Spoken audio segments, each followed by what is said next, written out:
hppodcraft.com. It was a flaming sunset or late afternoon in the tiny provincial town of Pompello, at the foot of the Pyrenees in the Hispania interior. The year must have been in the late Republic, for the province was still ruled by a senatorial proconsul instead of a praetorian legate of Augustus, and the day was the first before the kalends of November. The hills rose scarlet and gold to the north of the little town, and the westering sun shone ruddily and mystically on the crude new stone and plaster buildings of the dusty forum and the wooden walls of the circus some distance to the east. Groups of citizens, broad-browed Roman colonists and coarse-haired Romanized natives, together with the obvious hybrids of the two strains, alike clad in cheap woolen togas, and sprinklings of helmeted legionnaires and coarse-mantled black-bearded tribesmen of the circumambient Wascones, all thronged the few paved streets and forum, moved by some vague and ill-defined uneasiness. Oof. That was the third paragraph from H.P. Lovecraft's story/letter, The Very Old Folk, which is one of the two stories we're covering today on the H.P. Lovecraft Literary Podcast. Here at hppodcraft.com. Who is that? Oh, I'm sorry. My name is Chad Pfeiffer. I'm one of the co-hosts of this show. Who is this speaking? This is Chris Lackey. I'm the other co-host of this show, and I'm not alone today with me, Chad. I have the third member, our Dusty Bottoms, if you will, Michael J. Mann. What's up? Wow.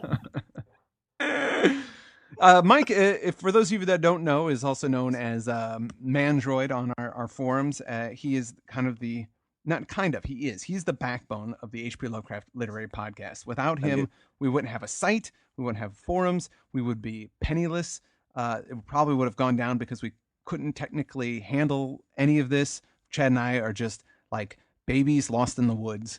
And Mike is like the majestic, powerful wolf that has picked us up and is feeding us from his teat. That metaphor is terrible. Wow. I don't know what teats I have. And apparently, aside from programming languages and web coding, knows scat very well. That was a great way to... This is Scat School of Bill Cosby. That's where I went. Aside from his technical prowess, which is formidable, he also did the design of our site and our logo. It's really cool, and I would remind everybody that you can pick up some t-shirts and other paraphernalia with that logo on it at cafepress.com/hppodcraft. Whatever you buy there will go right into Mike's, right up Mike's nose. That's where I keep it all. Not the money, but what the money buys. Yeah, I said that. We do have another promotion going on aside from selling some merchandise. We do that we talked about. Yeah, we do. We talked about it last week on the show on The Color Out of Space. But just to get it out of the way real quick, we're doing a ransom in which we're trying to raise $2,000. And once we've got the money together, we're going to release 2 recordings of 2 H.P. Lovecraft stories. The first being From Beyond with reader Bruce Green, and the second being The Picture in the House with the reader being Andrew Lehman. Of course, those 2 stories are going to be read in spectacular 3D. 3D. Now, I'm confused. How can sound be in 3D? I've heard of stereo, but 3D. No, what do you mean by that? This is much more. This is both more challenging and less high tech than stereo. Essentially, we're going to release 3 versions of each story, 3 tracks that you would then download to different devices and play simultaneously in a room, so that every time you listen to the story and the story reading, it's sort of a different experience, and it kind of places the sound effects and the music in different parts of the room. And it should be a cool experience, something you can get together with other Lovecraft fans to listen to and enjoy. Yeah, that sounds great. I'll get my in-laws over and we'll have them listen to it. They'll love it. That's a good way to connect with your in-laws. Now, you can easily make a donation by going to our site. Once again, it's hppodcraft.com. There's a conveniently located donate button there. Press it, send some money through PayPal, and we will take it from you, and then you'll have a reading soon. So that's there that. You go. That sounds great. I do want to say that opening paragraph that we heard of the letter that you're about to talk a little more about, Chris. Oh, yes. The reading was done by a new reader, Elliot Miller. And Elliot is a listener of the show. He's a friend of the show. He's got a site over at voiceofe.com. He's a voice actor. He did a great job, and we're glad to have him on the show. Hope to have him as a guest. Yeah, it's great. He sounds powerful. I love it. But to the stories. Today we're not just covering one, we're covering 2 story/letters. They're both story letters. Letter stories. Okay. The Very Old Folk, and The Thing in the Moonlight. Now, the first paragraph that we heard from was the third paragraph, as I said, of The Very Old Folk, which was a letter. Both of these are both letters to Donald Wandry, who was a friend of Lovecraft. Wandry had connections with Farnsworth. Farnsworth passed on the Call of Cthulhu originally, and then Wandry kind of went into Farnsworth and said, "Hey, buddy, Right. a lot of other people want this story, And then Farnsworth was like, "Well, wait a minute, hold on." And then he called Lovecraft up and said, "Okay, yeah, I'll take your story." So That's it right. was because Donald of him. sort of engineered Right. Lovecraft getting the Call of Cthulhu placed in Weird Tales by manipulating the editor Farnsworth. Yeah, was it that disjointed what I just said that you had to summarize it? That's just what I like to do because you did all the the stuff, and then I say it, and then when the news reports on our show, they pull my God damn it. my quote. Oh, you always get the pull quotes. Soundbite. Sound That's what bites. they call that's it what I these think. days. The Yeah, sound soundbites. bites. Yeah. See what I just did it again? So anyway, so both of these letters were written to him. The first letter, it's addressed to Melmoth. I'm curious. So when in the letter it says "Dear Melmoth," is that a nickname he's got for Donald Wandry? I don't Or know. is that- In my research, I couldn't figure out if any of our listeners happen to know what that's about. I would love to know why he's calling him Melmoth. It must be some kind of inside joke or something, or whoever rewrote this and published it tried to make it more interesting. I don't know. I'm not sure. But tell me who Melmoth is. Yeah, Melmoth. He was Melmoth the Wanderer from that novel, Gothic novel, published in 1820, written by Charles Robert Maturin. He sold to the devil for like 150 years, which is a really bad deal because he's a bad haggler, I guess. Now, the Very Old Folk, this is a dream that Lovecraft had that he addresses in this letter to Donald, but he also sent some different versions of this letter to Frank Belknap Long and Bernard Dwyer. This version that he sent to Wandry was what was published in the journal Scientist Snaps in 1940. But the story, or this dream, was used by Long, who incorporated it into his story, The Horror from the Hills. A couple of these guys ended up using it in one way or another. Getting into the story specifically, it starts off with a paragraph at the beginning where he just says, hey, I had this dream, and let me tell you about it. The reason that he's writing about this dream is because the person he's corresponding with has also been reading up on Roman history, and so this is sort of something that they're sharing. And when in the opening paragraph he says, "So you're busy delving into the shady past of that insufferable young Asiatic, Varius Avitus Bassianus. Ugh, there are few persons I loathe more than that cursed little Syrian rat." Which I found really funny. Like, in 1927, why is he so angry? Like, personally angry at this Roman emperor, In his defense, this emperor that he's talking about, Bassianus, was reviled by historians and by the people of his time. He was very promiscuous, and he basically, his grandmother had engineered him into becoming emperor, and he was very young. I think he was between like 15 and 18 when he was ruling Rome. And oh wow! And he would dress up like a male prostitute and go out and turn tricks basically. And the thing that people were he would really do. And the thing that people were most mad at him about though was that he had a Syrian god Elgabal that he was trying to instate as sort of the royal cult head of Rome. To make that him the supreme god in Rome, and he brought this black stone from Syria and installed it in this temple and wanted people to worship the black stone. I found that to be actually somewhat more Lovecraftian than some of the things that happened in this letter. Did he try to make the national song a rhythm of the night?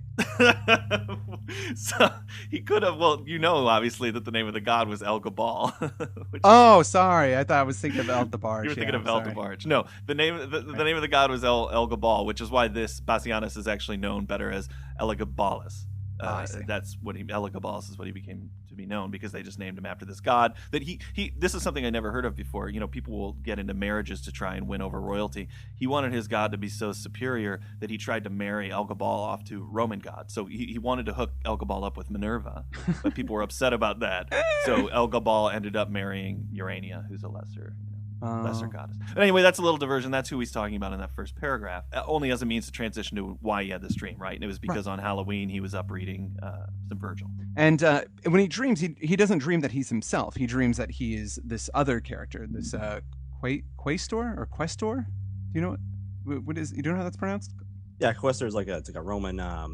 Well, even today, even in Italy, they still have the title, but it's a financial officer basically. Yeah, right. Okay, and his name is L. Caelius Rufus. And now, don't confuse this Rufus with the Rufus from the Bill and Ted movies, played by George Carlin. Different guy entirely. Okay, I'll try not to. Yeah, so he's this character, and that's that first paragraph. He's sort of describing the atmosphere. So yeah, he's not Lovecraft. He's actually a guy that's living there, a Quaestar. Well, it's funny though, because of course I laughed when I was reading this, because he's like, I had this dream, I was carried back into Roman times. I've often had dreams about Roman times, and then he sort of describes what the little town of Pompeii, which is Spain, what it looks like, and he's giving you all of the throngs of the people, the uneasy people, and all their different, and then of course he alights from a litter. Right, and Lovecraft has been carried in by slaves. He's not part of the throng. No. I just found it funny.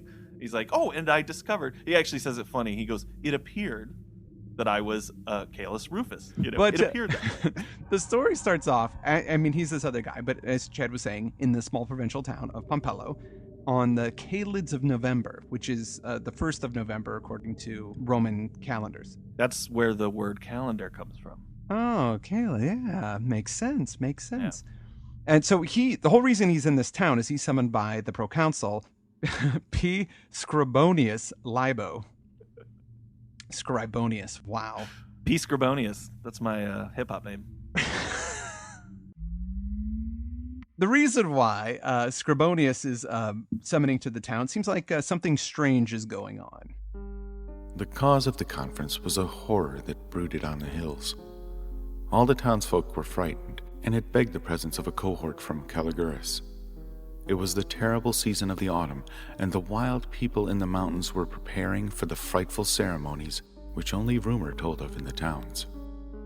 They were the very old folk who dwelt higher up in the hills and spoke a choppy language which the Wascoans could not understand. One seldom saw them, but a few times a year they sent down little yellow, squint-eyed messengers, who looked like Scythians, to trade with the merchants by means of gestures. And every spring and autumn they held the infamous rites on the peaks, their howlings and altar fires throwing terror into the villages. Always the same, the night before the Kalends of Maius and the night before the Kalends of November. Townsfolk would disappear just before these nights, and would never be heard of again.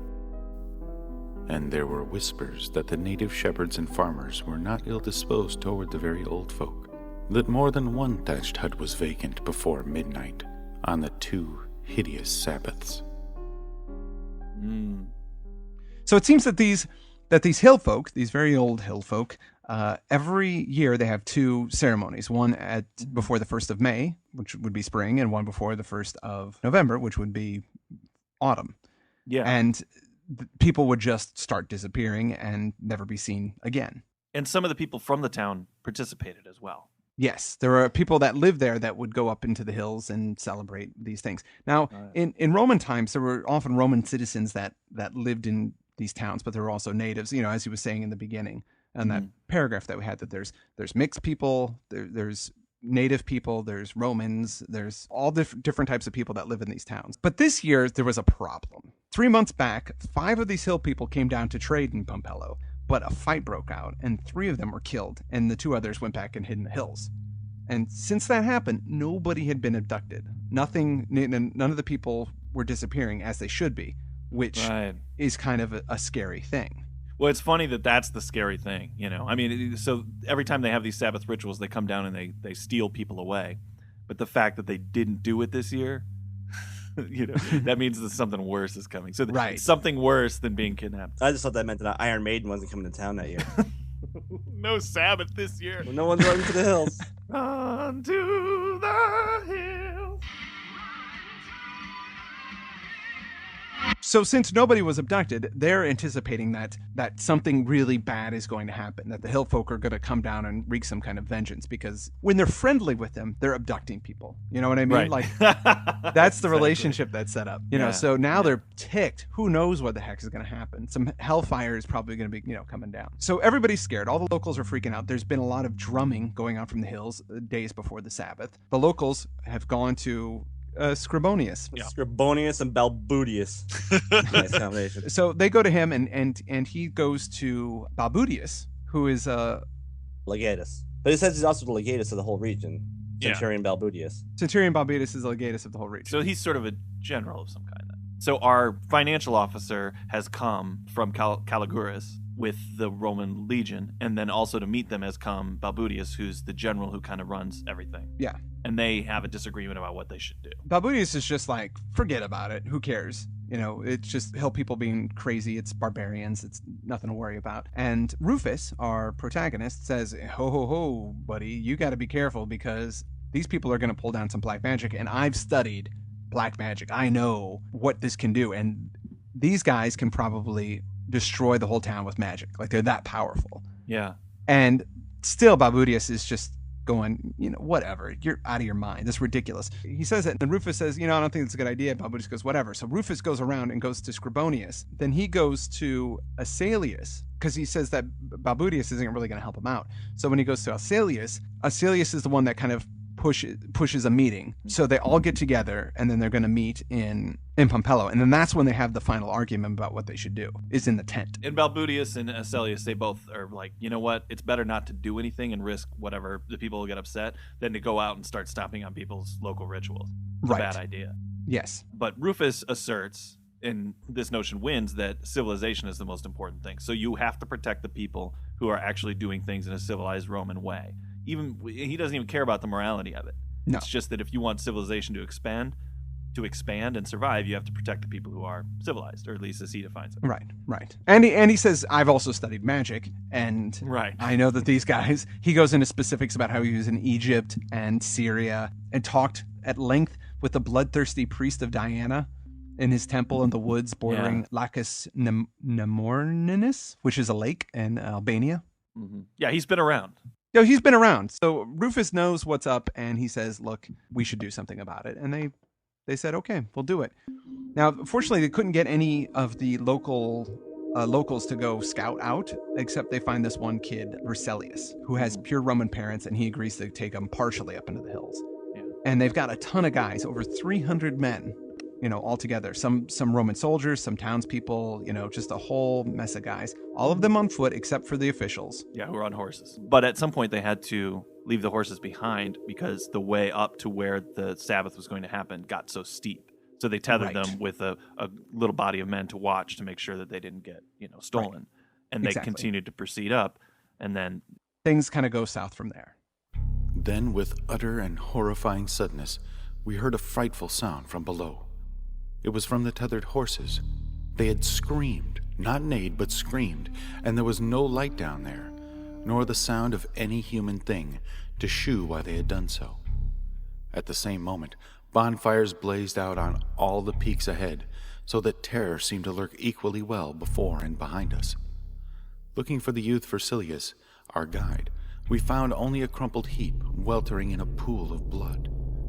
In his hand was a short sword snatched from the belt of D. Vibulanus, a sub-centurio, and on his face was such a look of terror that the stoutest veterans turned pale at the sight. He had killed himself when the horses screamed. He, who had been born and lived all his life in that region, and knew what men whispered about the hills. All the torches now began to dim, and the cries of frightened legionnaires mingled with the unceasing screams of the tethered horses. The air grew perceptibly colder, more suddenly so than is usual at November's brink, and seemed stirred by terrible utilations, which I could not help connecting with the beating of huge wings. The whole cohort now remained at a standstill, and as the torches faded, I watched what I thought were fantastic shadows outlined in the sky by the spectral luminosity of the Via Lactea as it flowed through Perseus, Cassiopeia, Cepheus, and Cygnus. Then suddenly, all the stars were blotted from the sky. Even bright Deneb and Vega ahead, and the lone Altair and Formalhaut behind us. And as the torches died out altogether, there remained above the stricken and shrieking cohort only the noxious and horrible altar flames on the towering peaks, hellish and red, and now silhouetting the mad, leaping, and colossal forms of such nameless beasts as had never a Phrygian priest or Campanian grandam whispered of in the wildest of furtive tales. And above the nighted screaming of men and horses, that demonic drumming rose to a louder pitch, whilst an ice-cold wind of shocking sentience and deliberateness swept down from those forbidden heights and coiled about each man separately, till all the cohort was struggling and screaming in the dark, as if acting out the fate of Laocoon and his sons. Only old Scribonius Libo seemed resigned. He uttered words amidst the screaming, and they echo still in my ears.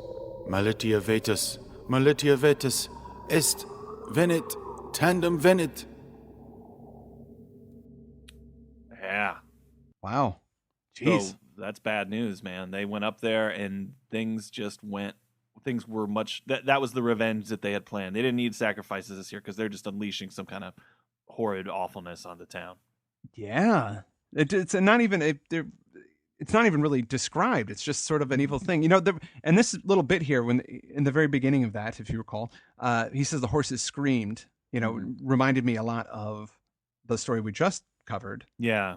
The Color Out of Space, where the horse was tied up in the front and the horses were freaking out. And I think he uses the same term, that they screamed. Yeah, which is horrible. It's a horrible thought, Do you happen to know what that last Latin phrase is that he says? Well, you know what? I tried to look it up to see if there was an exact translation, and I couldn't find one. I mean, from what I can tell, just from my piddly Latin, it's the old evil is come again, and that's basically all it says. I mean, it's Militia Vetus is the old evil. The old evil is it's come as it always was supposed to, or it's finally come. Basically, when he says tandem. Yeah, well, absolutely. Yeah, absolutely. From Joshi's translation of it is the old evil. It is the old evil. It comes at last. Oh, so it's kind of the equivalent of when Gozer took the form of the Stay Puft Marshmallow Man at the end of Ghostbusters.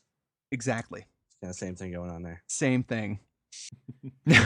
Actually, that's funny you say that, because one of the most famous Caesar quotes is Veni Vidi Vici, right? Which I came, I saw, I conquered. So in Ghostbusters, when he says we came, we saw, we kicked its ass. Yes. Peter Venkman is quoting Caesar, but putting a little spin on it. Yeah, he made it his own.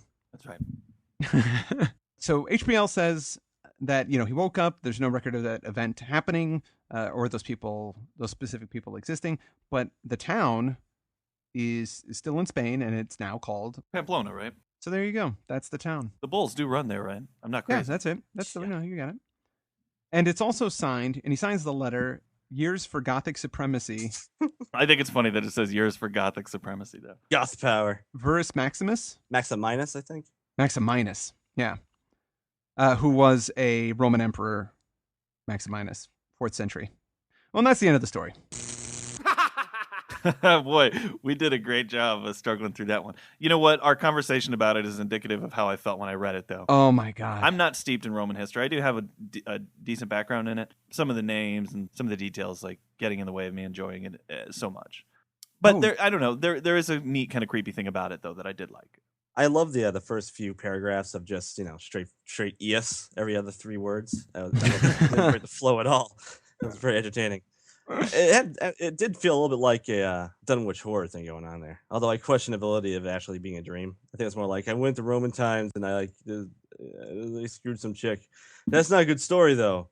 So I'll just paraphrase a book and whatever, make something up on the fly. Yeah, that's very it's a very detailed dream that H.P. Lovecraft had. I don't know. Usually my dreams aren't that complicated. Yeah, well, we know that he definitely had some classical world fantasies even from when he was a little kid. So I don't doubt that he has those dreams. But Mike, yeah, I agree. I think that he woke up and said, what would go great here would be cult rituals in the woods, in the hills. Yeah. I just don't buy that it was a fully formed. Yeah, this is one of those that I would, if you're a casual Lovecraft lover, skip this story. Don't go there. Just, it's really convoluted and the names are, he just throws out all these names and gives explanations of who they are by giving them other names that don't mean anything to me. Like I had to look up every other word. I had to look up. Yeah, he's corresponding with somebody else who's interested in Roman history, so it makes sense. But I do think he did want to believe. I read that he wanted to adapt this into a modern day story with the same device, where some soldiers or police have to go up into the woods. And I suppose it does show up in earlier versions. It made me think of the Call of Cthulhu when the police go out into the swamps to bust up the cult. Moving on to The Thing in the Moonlight, which is another letter that H.P. Lovecraft wrote to Donald Wandry on the 24th of November, 1927.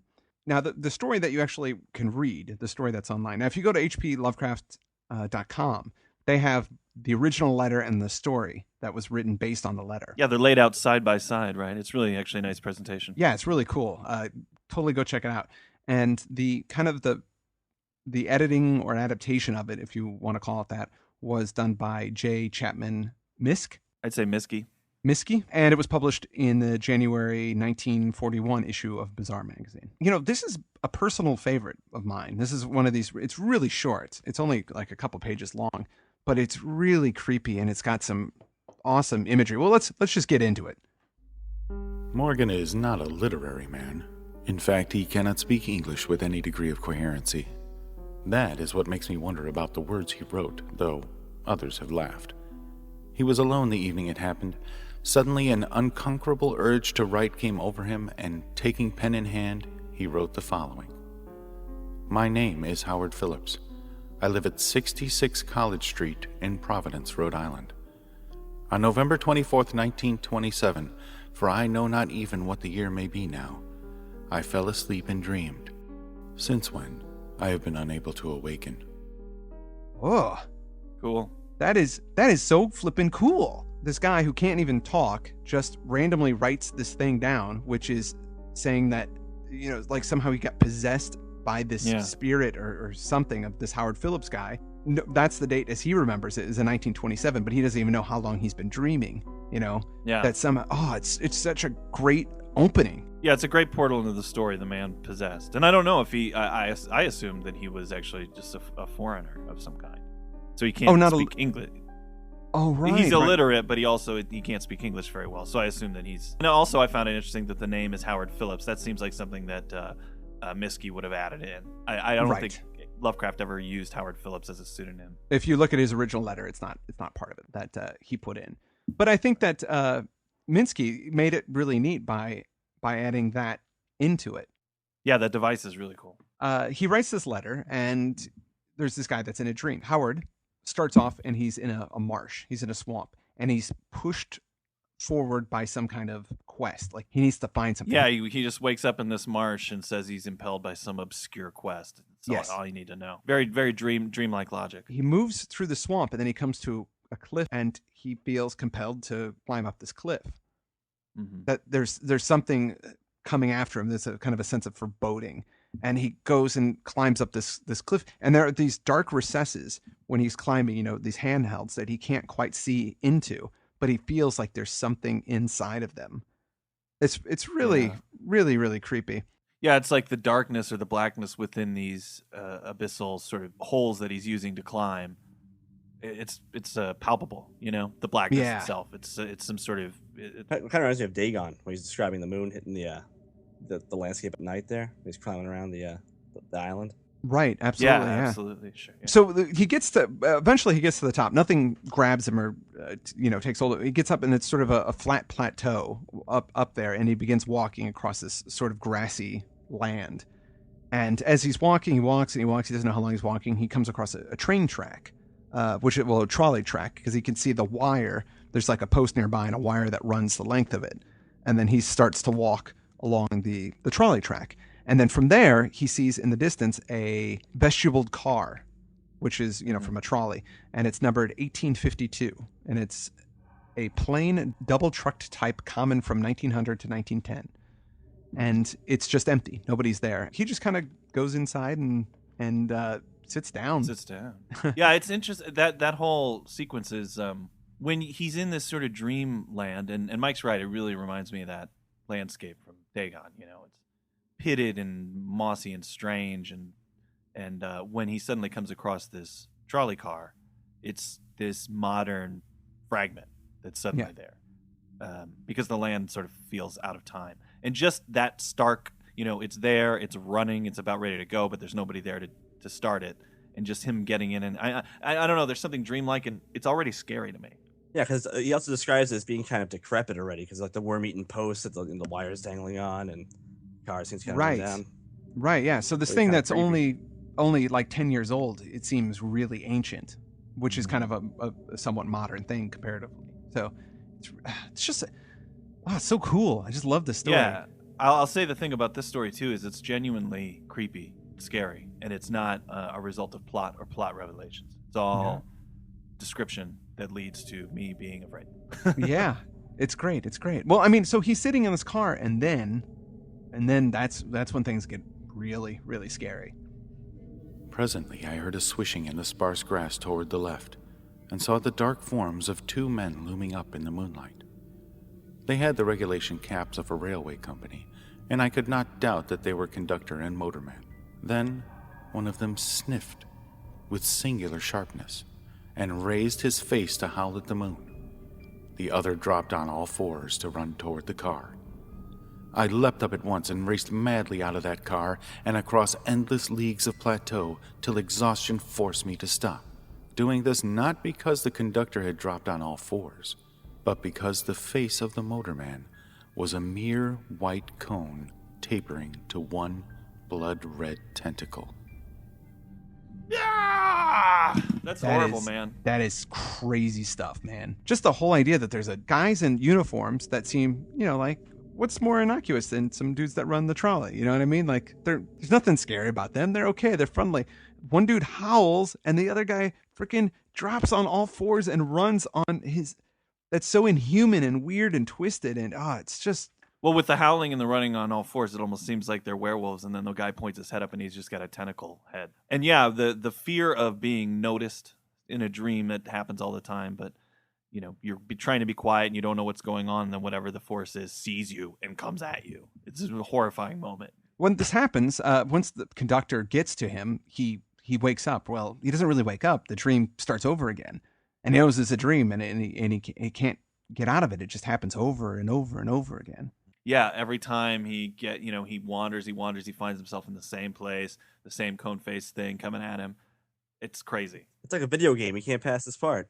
He sucks at it. Exactly. And this is where it ends up. It has been the same each day. Night takes me always to that place of horror. I have tried not moving with the coming of nightfall, but I must walk in my slumber, for I always awaken with the thing of dread howling before me in the pale moonlight, and I turn and flee madly.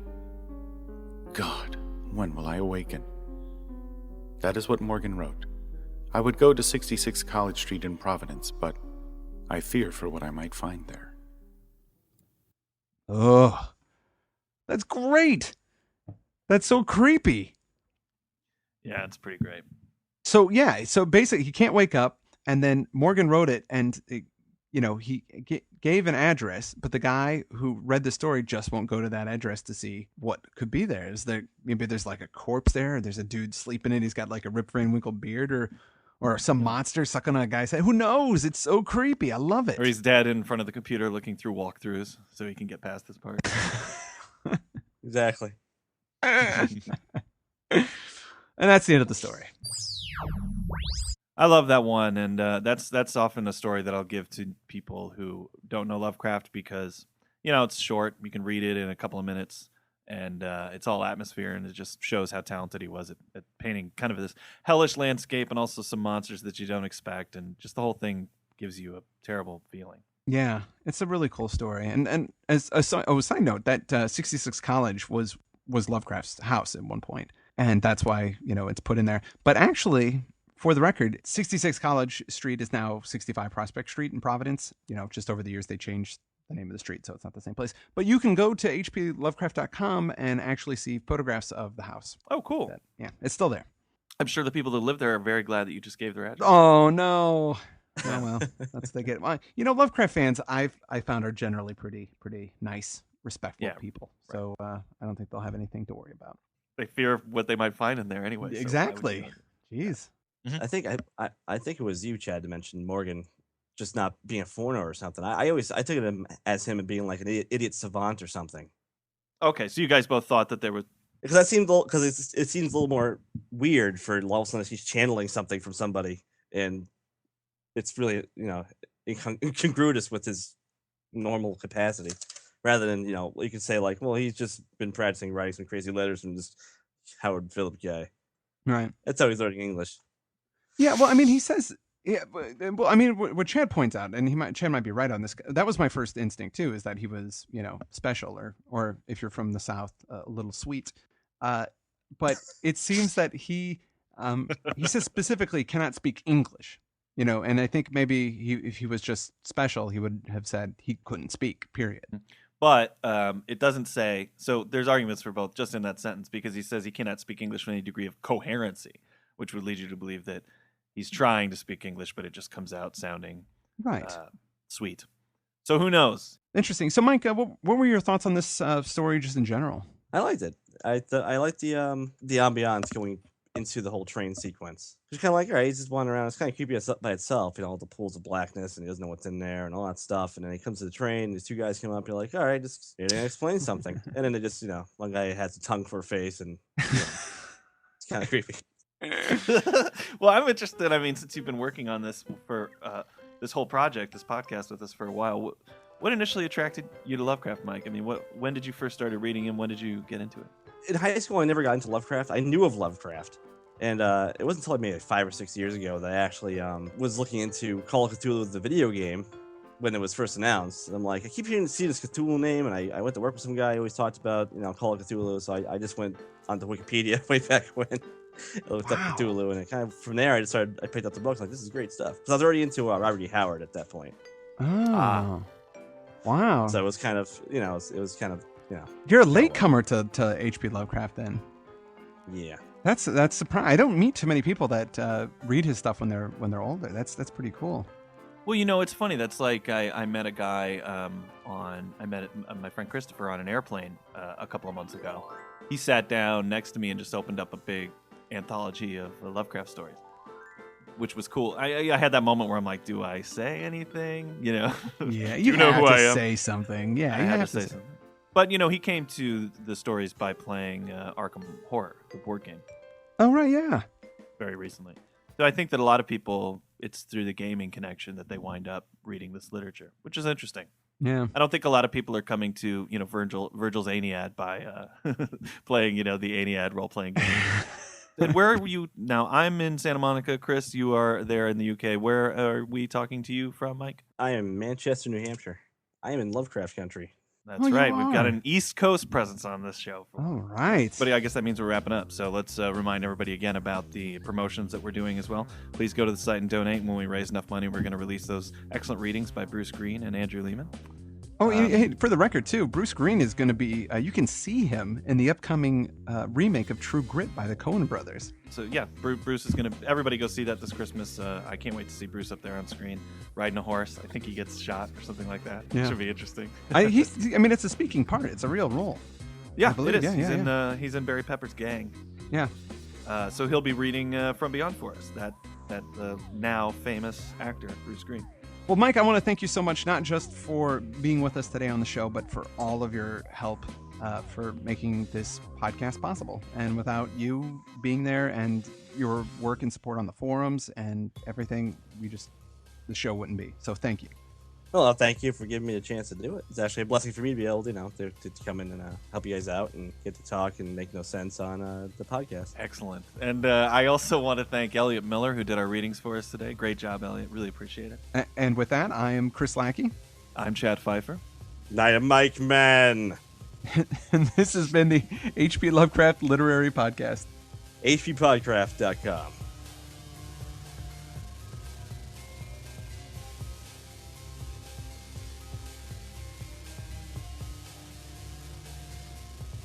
hppodcraft.com.